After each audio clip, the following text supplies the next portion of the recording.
বলছি শুনছো, আজকের মতো অনেক মাছ ধরেছো, এবার চলো ফিরে যাই। দাঁড়াও কলমি, আরো একবার জালটা ফেলতে হবে। যা মাছ পেয়েছি তাতে ভাত ডাল হয়তো হয়ে যাবে, কিন্তু ঘরে আমাদের যে সন্তান রয়েছে তার মুখে যদি একটু ভালো মন্দ তুলে দিতে না পারি তাহলে কি চলে? আচ্ছা বেশ, আর মাত্র একবার। একে তো সমানে বৃষ্টি হয়ে চলেছে, আর যা মেঘ করেছে তাতে বৃষ্টি এক্ষুনি থামবে বলে মনেও হচ্ছে না। এদিকে সন্দেহ হয়ে আসছে। এই কথা হবার পরই ভুবন আরও একবার জালটা পদ্মা নদীতে ফেলে। তখন বৃষ্টির বেগ যেন আরও বেড়ে যায়, ঘন ঘন বাজ পড়তে থাকে। বলছি শুনছো, আমার খুব ভয় করছে, চলো এবার চলে যাই। হ্যাঁ হ্যাঁ, হয়ে গেছে, চলো চলো এবার বাড়ি ফিরে যাই। এরপর ভুবন ও কলমি জাল কাঁধে নিয়ে মাছের হাঁড়ি মাথায় করে জঙ্গলের পথ ধরে এগোতে থাকে। কিন্তু হঠাৎ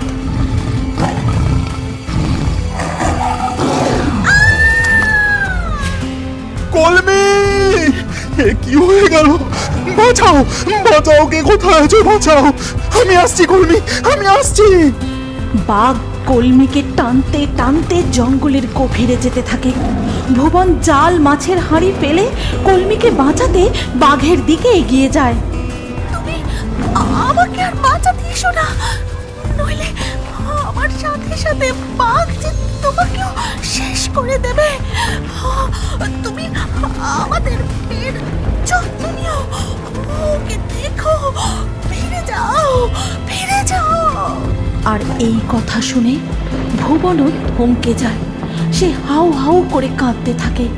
তখন বাঘটা কলমিকে নিয়ে জঙ্গলের মধ্যে অদৃশ্য হয়ে যায়। এ কি হয়ে গেল কলমি? বাড়ি গিয়ে মেয়েকে কি বলবো? সে যখন জিজ্ঞাসা করবে মা কোথায়, তখন আমি কি বলবো? কি বলবো আমি? এরপর আবারও একবার বাঘের গর্জন শোনা যায়, আর সেই ডাক শুনে ভুবনের চেতনা ফেরে। আমাকে এক্ষুনি জঙ্গল ছেড়ে বেরিয়ে ঘরে যেতে হবে, ঘরে মেয়ে একা আছে।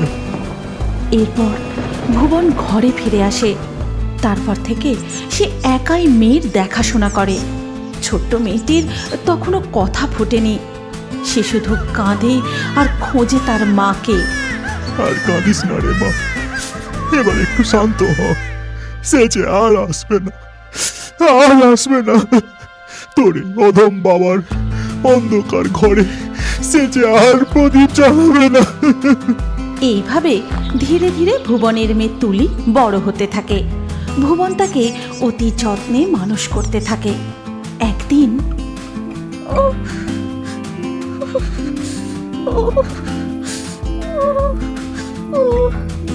তোর খুব কষ্ট হচ্ছে না রে মা?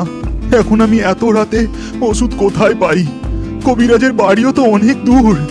তোকে এই জ্বর ঘায়ে একা রেখে সেখানে যাই কি করে? কি কষ্ট হচ্ছে না না, যেভাবেই হোক আমাকে ওষুধ আনতেই হবে, মেয়েটা বড্ড কষ্ট পাচ্ছে। এই কথা বলে ভুবন বাধ্য হয়ে মেয়েকে ঘরে একা রেখেই বেরিয়ে পড়ে। কিন্তু পথে কিছু দূর যেতেই বলছি একটু দাঁড়ালে ভালো হতো। কে তুমি? এই অন্ধকারে একলা বউ মানুষ? আর আমার দাঁড়ালেও চলবে না গো, ঘরে আমার অসুস্থ মেয়ে একলা আছে, আমায় এক্ষুনি ওষুধ আনতে যেতে হবে।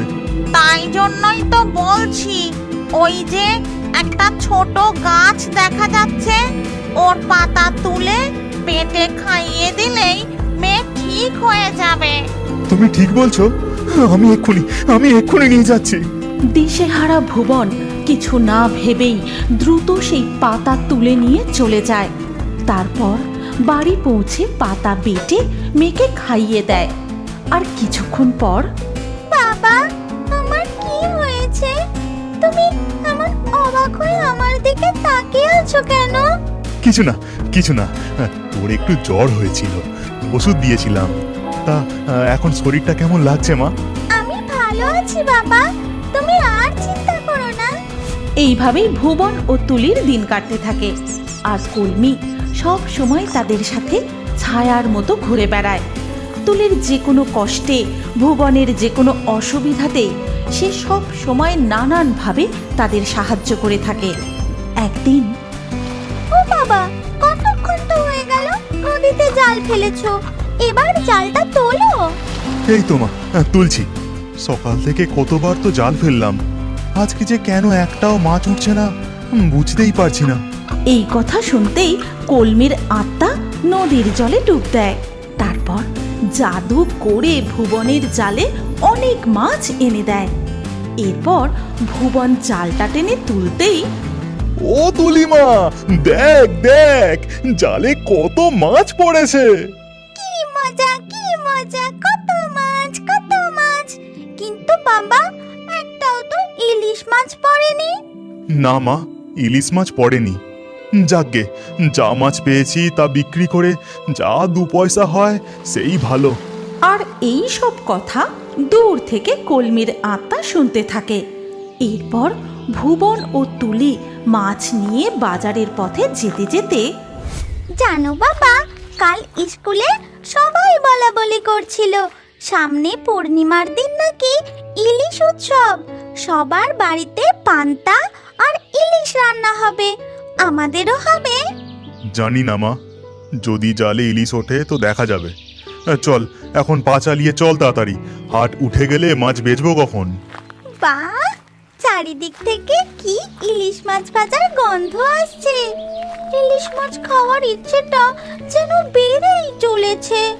এরপর তুলি ও ভুবন হাটে গিয়ে মাছগুলো বিক্রি করে ঘরে ফিরে আসে। কিন্তু সেই দিনই সন্ধে নাগাদ ভুবনের শরীর খারাপ করে, আর তারপর থেকে তার সর্দি, জ্বর, কাশি যেন সারতেই চায় না। আজও শরীরটা ভালো হলো না, দেখতে দেখতে 4 দিন পেরিয়ে গেল। আজ পূর্ণিমা, মেয়েটা একটু ইলিশ মাছ খেতে চেয়েছিল। এদিকে নদীতে জালও ফেলতে পারলাম না। তুলি, মা তুলি। যাই বাবা, উঠানে আছি, এক্ষুনি আসছি। তুলি তাড়াতাড়ি করে ঘরে চলে আসে। ডাকছিলে বাবা, কিছু দরকার ছিল, জল দেব? ওরে না রে, অত চিন্তা করতে হবে না। এই কপাল পোড়া বাপের আর কত যত্ন করবি। হ্যাঁ রে, তুই কিছু খেয়েছিস? হ্যাঁ বাবা, ঘরে মুড়ি ছিল, জল দিয়ে মুড়ি খেয়েছি। আজ পূর্ণিমা, ইলিশ উৎসব, তোর ইলিশ মাছ খেতে খুব ইচ্ছা করছে না রে? না না বাবা, একদম না, তুমি ঘুমিয়ে পড়ো, আমি তোমায় একটু হাওয়া করি। ভুবন অসুস্থ শরীরে কাঁপতে কাঁপতে শুয়ে পড়ে। তখন হঠাৎ কিছু মানুষের কোলাহল শোনা যায়।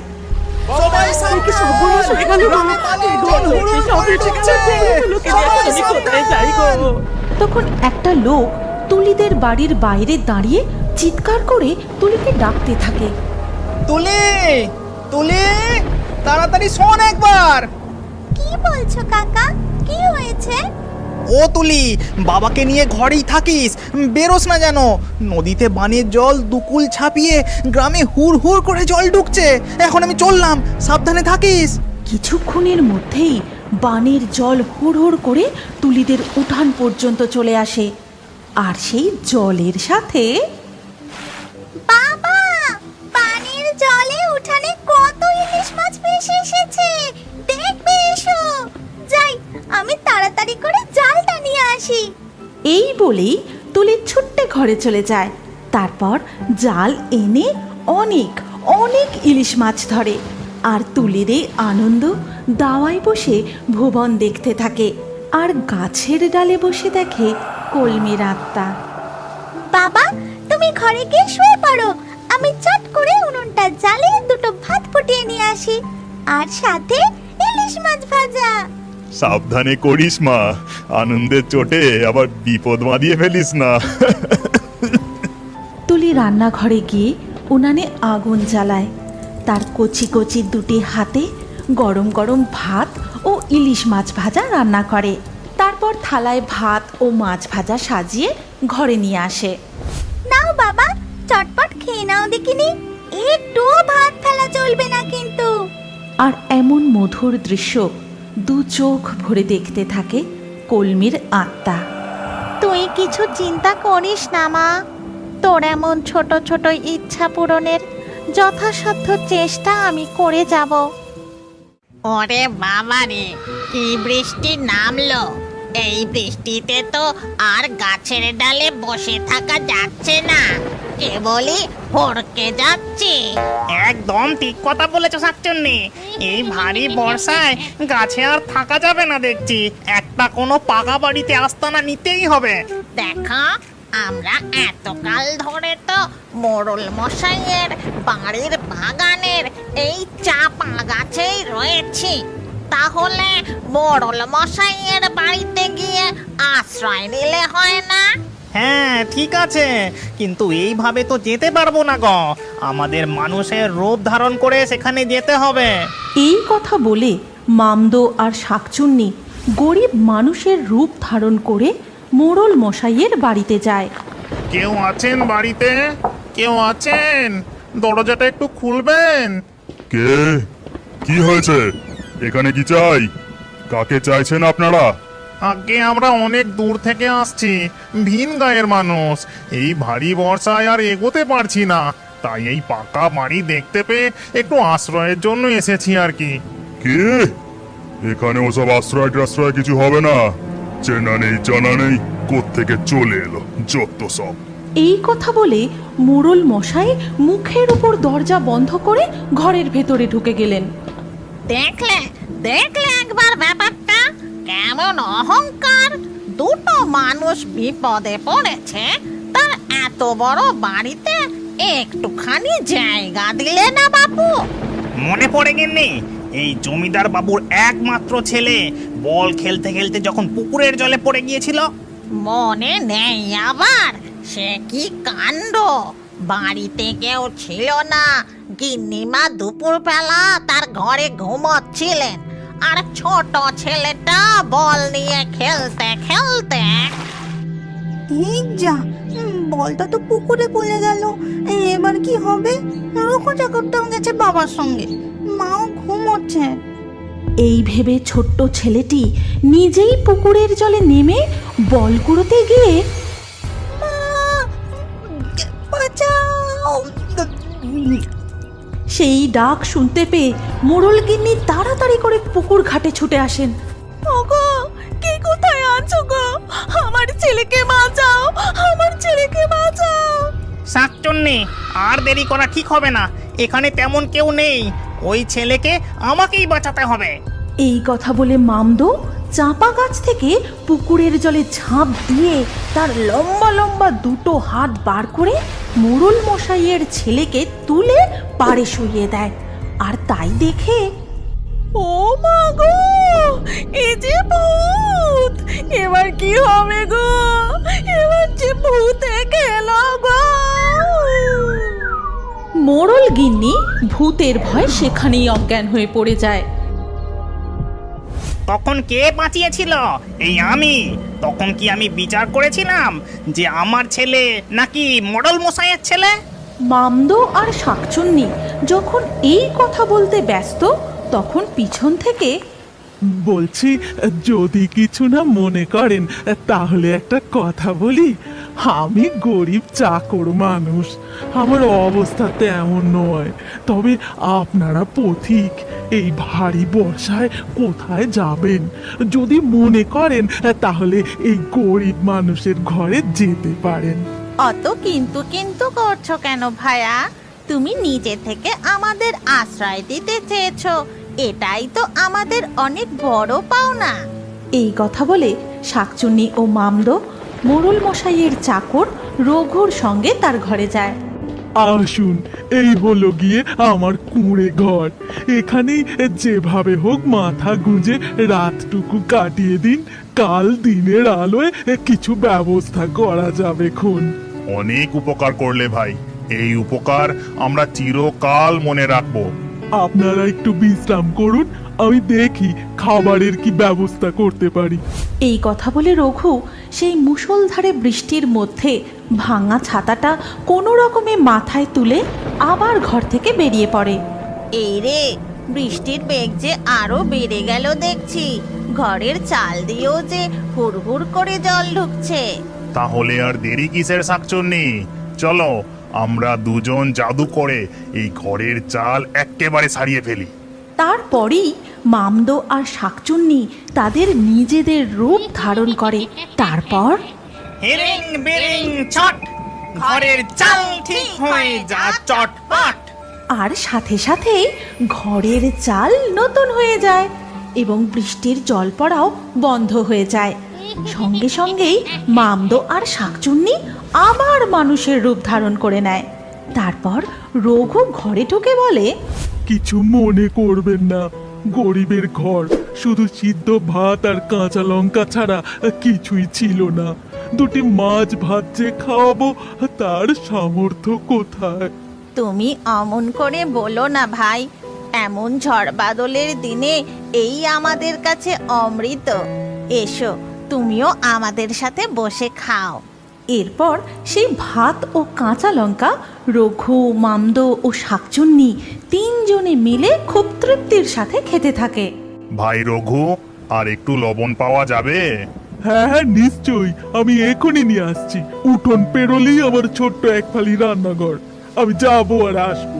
রঘু লবণ আনতে ঘর থেকে বেরিয়ে যেতেই শাকচুন্নি বলে, তুমি এত লবণ কি করবে?